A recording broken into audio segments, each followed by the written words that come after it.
3 number একটি আলামত কি বাড়বে? ফিতনা বেড়ে যাবে।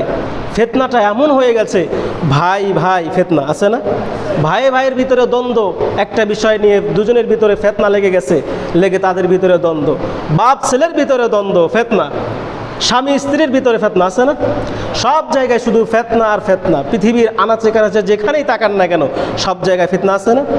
এই ফিতনা বেড়ে যাবে। আল্লাহ রসুল বলছেন যে ফিতনাটা, আমরা বলেছি যে ফিতনাটা এমনভাবে আশ্রয় পড়বে, একটা সাগরের যখন সাগরের ভিতরে উত্তাল ঢেউ উঠে, একটা ঢেউ আরেকটা ঢেউর উপরে যেমনিভাবে আশ্রয় পড়ে, শব্দ হয় এবং খুব জোরে আশ্রয় পড়ে, ঠিক তোমাদের কলিজায় তোমাদের অন্তরে এইরকমভাবে ফিতনাটাও আশ্রয় পড়বে, বলেন নাউজুবিল্লাহ।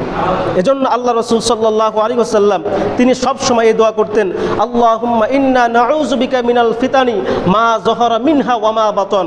ওগো আল্লাহ, আমরা আপনার কাছে আশ্রয় চাই ওই সমস্ত ফিতনা, যেই ফিতনাটা প্রকাশ্য গোপন সমস্ত ধরনের ফিতনা থেকে আমরা আপনার কাছে আশ্রয় চাই, বলেন সুবহানাল্লাহ। রসুল আশ্রয় চায়, আমাদের আশ্রয় চাওয়ার দরকার আছে না? সবাই একটু জোরে আমার সাথে কথা বলেন, আমাদের দরকার আছে? আমাদেরও দরকার আছে।